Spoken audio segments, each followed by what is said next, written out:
Hello everyone, myself money science and technology faculty. ఆంధ్రప్రదేశ్లో current affairs కోసం మనకి చాలా న్యూస్ పేపర్స్ వస్తున్నాయి, బట్ ఎక్కడ కూడా సరైన రీసోర్స్ మాత్రం దొరకడం లేదు. సో దానికోసమని రిలీజియస్గా కంటిన్యూస్గా అండ్ కన్సిస్టెంట్గా కరెంట్ అఫైర్స్ మీ దగ్గరకు తీసుకురావాలి. ఎవరైతే ఏపీపీఎస్సీ ఎగ్జామ్స్కి ప్రిపేర్ అవుతూ ఉంటారో వాళ్ళ కోసం కరెంట్ అఫైర్స్ కంపైలేషన్ అనేది చేయాలనే ఉద్దేశంతో ఈ సిరీస్ ఇప్పుడు స్టార్ట్ చేస్తున్నాము. సో ఇప్పుడు నేను సెప్టెంబర్ 1 నుంచి ఎవ్రీ త్రీ డేస్కి ఒక 10 to 15 మినిట్స్ వీడియో మీకు వస్తూ ఉంటుంది. సో దాంట్లో వస్తున్న ఎగ్జామ్కి పనికొచ్చే గ్రూప్ 1కి కానీ గ్రూప్ 2 కానీ అదర్ ఎగ్జామ్స్కి మీరు దేనికి ప్రిపేర్ అవుతున్నా సరే దానికి పనికొచ్చే కరెంట్ అఫైర్స్ ఇక్కడ ఈ వీడియో సిరీస్లో మీకు దొరుకుతుంది. సో మనం టాపిక్స్లోనికి వెళ్తే first topic YSR Rythu Bharosa.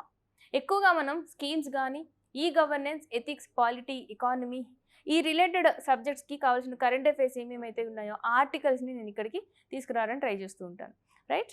So YSR భరోసా అనే స్కీమ్ మనకి చాలా ఇంపార్టెంట్. ఇది ఎప్పుడు మనం న్యూస్లో వింటూనే ఉంటాము. సో ఈ స్కీమ్లో మనకి బేసిక్గా మనకు తెలిసిందే 13,500 డీబీటీ అనేది ఫార్మర్స్కి వస్తూ ఉంటుంది అని చెప్పి. బట్ ఇప్పుడు ఈరోజు వచ్చిన న్యూస్ ఏంటంటే ఈ స్కీమ్లో ఎలిజిబుల్ క్యాండిడేట్స్ ఎవరు అని అంటే ఈ టెనెంట్ ఫార్మర్స్, ఇంకా కల్టివేటింగ్ ఫార్మర్ ఫ్యామిలీస్ ఎవరైతే ఈ దేవాదాయ పట్టా ఫార్మర్ ఫ్యామిలీస్ దేవాదాయ పట్టా కింద కానీ ఆర్ఓఎఫ్ఆర్ ల్యాండ్స్ కింద కానీ కల్టివేట్ చేస్తూ ఉంటారో ఆ ఫార్మర్స్ని కూడా దీంట్లో ఇంక్లూడ్ చేయడం జరిగిందనమాట. టెనెంట్ ఫార్మర్స్ నెంబర్ 1, ఇంకా ఆర్ఓఎఫ్ఆర్ అంటే ట్రైబల్ అటవీ భూములను ఎవరైతే సాగు చేస్తూ ఉంటారో అటవీ భూములను సాగు చేసే రైతులు కానీ, లైక్ దేవాదాయ శాఖ భూములను కూడా సాగు చేసే రైతులు కానీ, ఇంకా కౌలు రైతులు కానీ వీళ్ళందరినీ కూడా ఈ స్కీమ్లో ఇంక్లూడ్ చేయడం జరిగింది అని చెప్పి మన న్యూస్ పేపర్స్ చెప్తున్నాయండి. సో ఈ విధంగా చేస్తున్న ఫస్ట్ రాష్ట్రం మన ఏపీ రాష్ట్రం అని చెప్పి ఈ న్యూస్ ఆర్టికల్లో ఉందన్నమాట. సో ఈ ఒక్క పాయింట్ దీంట్లో స్పెసిఫిక్గా మీరు తెలుసుకోవాల్సింది. అండ్ ఆల్సో అందరికీ కూడా CCRC కార్డ్స్ని కూడా ఇవ్వడం జరుగుతుందన్నమాట, రైట్. సో ఇంకా డీటెయిల్గా స్కీమ్స్ అయితే కావాలి అని అంటే నేను ఇక్కడ కొత్తగా వస్తున్న న్యూస్ ఏదైతే ఉందో అదే చెప్తున్నానండి. లేదు మీకు స్కీమ్స్ మాకు డీటెయిల్గా కావాలి మ్యామ్ అని అంటే స్కీమ్స్ కోసం మనం సెపరేట్గా వేరే వీడియో చేద్దాం, రైట్. ద నెక్స్ట్ టాపిక్ చూస్తే ఇంకా ఏమేమి స్కీమ్స్ ఉన్నాయి స్పెసిఫిక్గా ఫార్మర్స్ కోసం.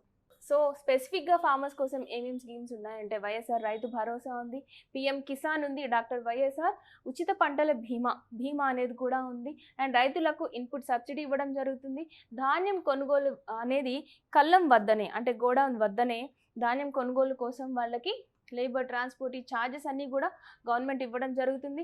ఇతర పంటల కొనుగోలుకు కూడా ఫార్మర్స్కి గవర్నమెంట్ కొన్ని ఇన్సెంటివ్స్ ఇవ్వడం జరుగుతుంది. అండ్ మనం చెల్లించిన ఈ ప్రభుత్వ ధాన్యాన్ని సేకరించడం కూడా గవర్నమెంట్ బాధ్యత. అండ్ ఉచిత వ్యవసాయ విద్యుత్ సబ్సిడీ కూడా వీళ్ళకి ప్రొవైడ్ చేయడం జరుగుతుంది. ఈ విధంగా ఆక్వా రైతులకు కానీ, శనగ రైతులకు, సూక్ష్మ సేద్యం, మైక్రో లైక్ ప్రొపగేషన్ చేసే వాళ్ళందరికీ కూడా, ఇంకా ఆయిల్ పంప్ రైతులకు సబ్సిడీస్, వైఎస్ఆర్ యంత్ర సేవా పథకము, విత్తన సబ్సిడీ, వైఎస్ఆర్ 0 వడ్డీ పంట రుణాలు, ఇంకా ప్రభుత్వ విత్తన బకాయిలను కూడా చెల్లించిన బకాయిలు ఎవరైతే ఉన్నాయో వాటిని క్లియర్ చేయడము, ఇవన్నీ కూడా గవర్నమెంట్ నుంచి ఫార్మర్స్కి వస్తున్న ఇన్సెంటివ్స్ అట. ఎవరైతే మెయిన్స్కి ప్రిపేర్ అవుతూ ఉంటారో ఫార్మర్స్కి గవర్నమెంట్ నుంచి ఏమేమి సపోర్ట్ ఉంది, మీ మెజర్స్ ఏంటి, మీ సజెషన్స్ ఏంటి అని చెప్పమన్నప్పుడు మీరు ఇవన్నీ లిస్ట్ అవుట్ చేయొచ్చు. ఇంకా ప్రిలిమ్స్ కోసం అయితే మీ స్కీమ్స్ ఏంటివి, దాని యొక్క ఆబ్జెక్టివ్స్ ఏంటి, దాంట్లో బెనిఫిషరీస్ ఎవరు, అవన్నీ కూడా ఈ లిస్ట్లో ఉన్న ఈ నేమ్స్ అన్నిటికీ కూడా మీరు నేర్చుకోవాల్సి ఉంది, రైట్. ఇంకా నెక్స్ట్ టాపిక్ చూస్తే వైఎస్ఆర్ జగనన్న శాశ్వత భూ హక్కు మరియు భూ రక్ష పథకం. ఇది చాలా రిగరస్గా, చాలా లైక్ రిలీజియస్గా చేసిన స్కీమ్ అండి. ఎందుకంటే ల్యాండ్ రీసర్వే అనేది చేయడం జరిగిందనమాట. ల్యాండ్ రిఫార్మ్స్లో భాగంగా, భూ సంస్కరణలో భాగంగా ల్యాండ్ రీసర్వేని చేయడం జరిగింది. అది కూడా డ్రోన్స్ యూజ్ చేసుకుని ఓఆర్ఐ అనే టెక్నిక్ని యూజ్ చేసి, ఆర్థో రెక్టిఫైడ్ ఇమేజెస్ అంటే ల్యాండ్ యొక్క బౌండరీస్, ఆ బౌండరీస్ ఏమైతే ఉన్నాయో వాటిని శాటిలైట్ ఇమేజెస్ యూజ్ చేసుకొని, డ్రోన్స్ ద్వారా కూడా ఇమేజెస్ తీసుకొని వాటి బౌండరీస్ని స్పెసిఫిక్గా డిసైడ్ చేసి రైతులకి ఆ పత్రాలను అందజేయడం జరిగిందట. ఓకే, ఇది main objective of this scheme అండి. ఆ పత్రాలు ఎందుకు ఇస్తున్నారు? To ensure land owners title security.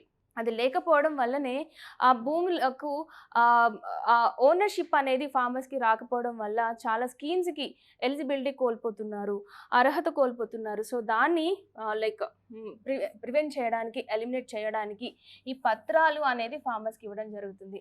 And also planting Bhuraksha survey stones, ఈ స్టోన్స్ని కూడా స్థాపించారు. ఎందుకు? ల్యాండ్ బౌండరీస్ ఇక్కడ మీకు చెప్పినట్టు ల్యాండ్ బౌండరీస్ ఎప్పుడు కూడా ఏదో ఒక గొడవ జరుగుతుంటే అటు ఇటు మారిపోతూ ఉంటాయండి.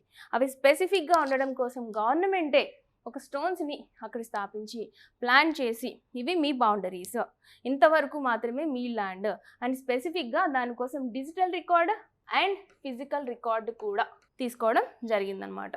సో ఈ సర్వే అనేది ఒక 17,000 విలేజెస్లో చేయడం జరిగింది and with estimated cost of 1000 crore rupees. So దీనికోసం ఇదొక చాలా స్పెసిఫిక్ పాయింట్ అండి. ఎప్పుడు కూడా సింగిల్ డెస్క్ సిస్టమ్తో ఇది వర్క్ చేస్తూ ఉంటుంది. విలేజ్ సెక్రటేరియట్ సిస్టమ్ ఉంది కదా, ఆ సిస్టమ్తో పనిచేస్తూ ఈ సింగిల్ డెస్క్ పోర్టల్ని యూస్ చేసుకొని డిజిటలైజ్డ్ రికార్డ్స్ ఫార్మర్స్కి ఏ కష్టం లేకుండా, ల్యాండ్ ఓనర్స్కి ఏ కష్టం లేకుండా వాటిని అందజేయడం జరుగుతుంది. అండ్ ఆల్సో ఎవ్రీ విలేజ్కి ఒక సర్వేయర్ని అలాట్ చేశారట మన ఆంధ్రప్రదేశ్ రాష్ట్రంలో. And digital and physical records, these are all the like details for this scheme, right? And also next topic చూస్తే గ్రీన్ ప్రాజెక్ట్స్. ఏపీలో గ్రీన్ ప్రాజెక్ట్స్కి చాలా స్కోప్ ఉంది అని చెప్పి ఒక న్యూస్ పేపర్ ఆర్టికల్ వచ్చిందండి. ఇది చాలా చాలా ఇంపార్టెంట్. మనకి మెయిన్స్కి కానీ ప్రిలిమ్స్కి కానీ మీరు ఏ ఎగ్జామ్లో ప్రిపేర్ అయినా సరే ఇటువంటి గ్రీన్ ఎనర్జీ బేస్డ్ స్కీమ్స్ కానీ, ప్రాజెక్ట్స్ కానీ, ఇనిషియేటివ్స్ ఏమున్నాయో అన్నీ చాలా ఇంపార్టెంట్ అనమాట. మీకు ఇది కనిపిస్తే ఇక్కడ చెప్తాను, లేదా నెక్స్ట్ స్లైడ్లో I will show you all the points అనమాట. సో రాష్ట్ర గ్రీన్ హైడ్రోజన్ ఉత్పత్తి కేంద్రం ఒక హబ్గా రాష్ట్రం ఉండగలదు అని చెప్పి చాలా పాయింట్స్లో మెన్షన్ చేయడం జరిగింది. ఒక పాలసీ అనేది రిలీజ్ చేశారండి, green hydrogen green ammonia policy 2030. ఈ పాలసీ మనకి ఏం చెప్తుంది అని అంటే 2030 వరకు కనీసం 5,000 కిలోటన్నుల హైడ్రోజన్ ఉత్పత్తి లక్ష్యంగా మన ఆంధ్రప్రదేశ్ పనిచేయాలి అని చెప్పి ఈ పాలసీ టార్గెట్ని మనకి చెప్పిందట. ఓకే, ఇది చాలా ఇంపార్టెంట్ అండి. ఇటువంటి టార్గెట్స్ మీరు గుర్తుపెట్టుకోవడం, మెయిన్స్లో, ఇంట్రడక్షన్లో, కంక్లూజన్లో రాయడము, ఇంకా మనకి క్వశ్చన్స్లో కూడా, స్టేట్మెంట్ బేస్డ్ క్వశ్చన్స్లో కూడా ఇటువంటివి అడిగే అవకాశం ఉంది, రైట్? ఇంకా మన రాష్ట్రంలో ఏటా 400 కిలోటన్నుల డొమెస్టిక్ హైడ్రోజన్ డిమాండ్ ఉంది అని చెప్పి కూడా ఈ న్యూస్ చెప్తుంది. సో ఈ యొక్క డిమాండ్ లైక్ మన ఆల్ ఓవర్ ఇండియా యొక్క మొత్తం డిమాండ్ని చూస్తే ఆ డిమాండ్లో ఇది 8% ఉందట. Don't get confused. మొత్తం ఆల్ ఓవర్ ఇండియాలో గ్రీన్ హైడ్రోజన్ డిమాండ్ కొంత శాతం ఉంటే దానిలో రాష్ట్రం నుంచి ఫుల్ఫిల్ అయ్యే డిమాండ్ 8% అన్నమాట. ఓకే, అదేవిధంగా ఈ 8% ఎంత అనంటే 4,000 కిలోటన్నులు గ్రీన్ హైడ్రోజన్ శక్తి, రైట్? ఇంకా పెట్టుబడులకైతే అపార అవకాశం ఉంది. 10 నుంచి 15 బిలియన్ డాలర్ల ఇన్వెస్ట్మెంట్స్ పెట్టే అవకాశం ఉంది అని చెప్పి కూడా ఈ న్యూస్ ఆర్టికల్ చెప్తుంది. ఇంకా ఏపీలో 9 గిగావాట్స్ రెన్యూబుల్ ఎనర్జీని ఎస్టాబ్లిష్ చేయడానికి 9 గిగావాట్స్ అని గుర్తుపెట్టుకోండి. 9 గిగావాట్స్ డిమాండ్ ఎంత ఉంది? 400 కిలోటన్స్. ఇంకా ఈ పాలసీ ఏం చెప్తుంది? 500. ఇంత డిమాండ్ ఉంటే మనకి రిలీజ్ చేసిన ఈ green hydrogen green ammonia policy 2030 policy ఉంది కదా, ఈ పాలసీ యొక్క target 500 kilotons of green energy. Try to remember all the numbers, right? ఇంకా ఏపీ ఒక గ్రీన్ హైడ్రోజన్ హబ్గా ఉందట. సో సెంటర్ ఏం చేసిందనంటే రీసెంట్గా ఒక 5 స్టేట్స్ని మోర్ గ్రీన్ హైడ్రోజన్ ప్రాజెక్ట్స్ని స్థాపించవచ్చు, గ్రీన్ హైడ్రోజన్ని ప్రొడ్యూస్ చేయొచ్చు అని ఒక 5 హాట్స్పాట్స్ లాగా ఒక 5 స్టేట్స్ని గుర్తించిందట. ఆ గుర్తించిన టాప్ 5 స్టేట్స్లో ఏపీ ఉంది, along with the other 4 countries Gujarat, Karnataka, Maharashtra and Kerala, right?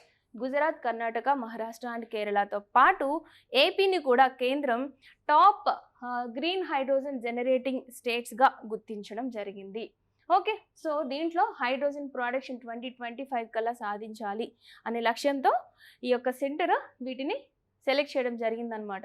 తర్వాత ఎన్ఆర్ఈడి క్యాప్ అనేది non renewable energy development corporation of AP అనేది ఒక వైట్ పేపర్ రిలీజ్ చేసింది. ఈ వైట్ పేపర్ చెప్పిన విశేషాలే ఇవన్నీ అన్నమాట, రైట్? ఇంకా న్యూ టెక్నాలజీస్కి ఏమేమి స్కోప్ ఉంది అంటే గ్రీన్ హైడ్రోజన్కి స్కోప్ ఉంది, బ్యాటరీ ఎనర్జీ స్టోరేజ్ సిస్టమ్స్కి కూడా స్కోప్ ఉంది, అలాగే ఆస్పైర్ స్కీమ్ చూస్తే మీకు తెలిసిందేగా, ఆస్పైర్ స్కీమ్ చూస్తే accelerating smart power and renewable energy, దీంట్లో కూడా ఏపీలో ఇన్వెస్ట్మెంట్స్ చాలా పెరుగుతున్నాయట, రైట్. సో ఇవన్నీ కూడా చాలా ఇంపార్టెంట్ పాయింట్స్ అండి, గ్రీన్ ఎనర్జీ కోసం మనం నేర్చుకోవాల్సిన పాయింట్స్, రైట్. ఇంకా నెక్స్ట్ టాపిక్ చూస్తే స్వచ్ఛ వాయు సర్వేక్షణ్ ర్యాంకింగ్స్.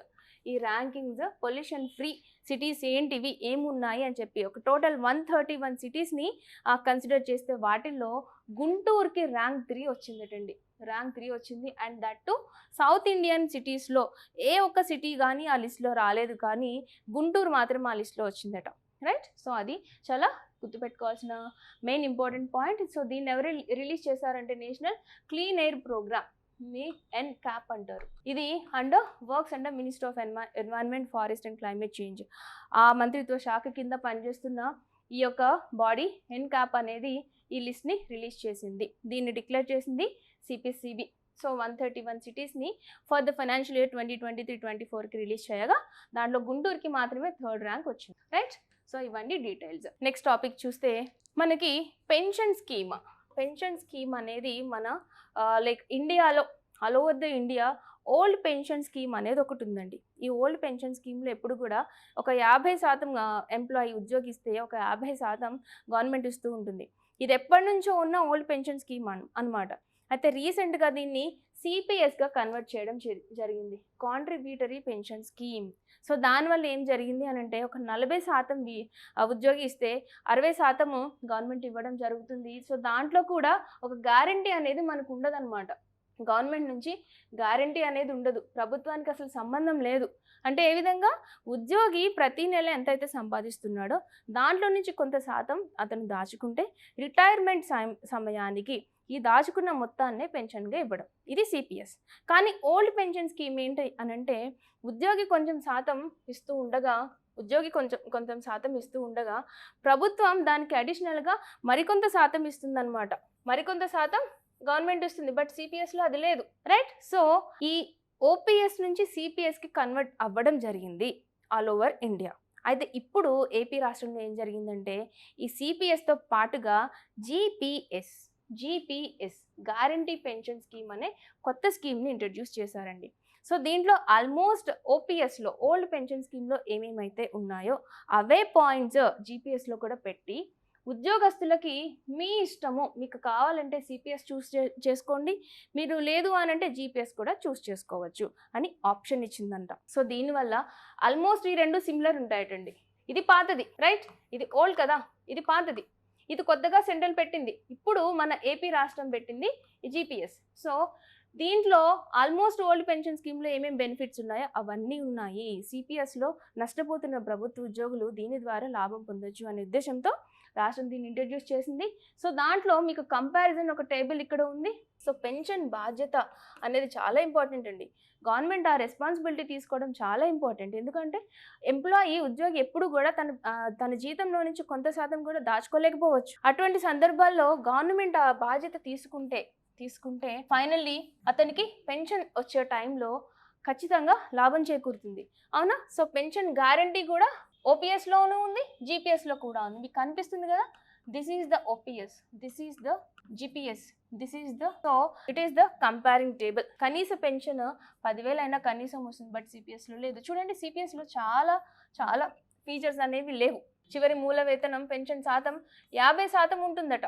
అంటే అతని జీతం, అతని ఉద్యోగం అయిపోయిన తర్వాత, అతను రిటైర్ అయిపోయిన తర్వాత 50% వరకు అతని జీతం, ఏ జీతంతో అతను రిటైర్ అయిపోయాడో, 1,00,000 రూపాయలతో రిటైర్ అయిపోతే 50,000 అతనికి పెన్షన్ వస్తుంది. ఆ విధంగా OPSలోనూ ఉంది, GPSలోనూ ఉంది, బట్ మనకి CPSలో లేదు.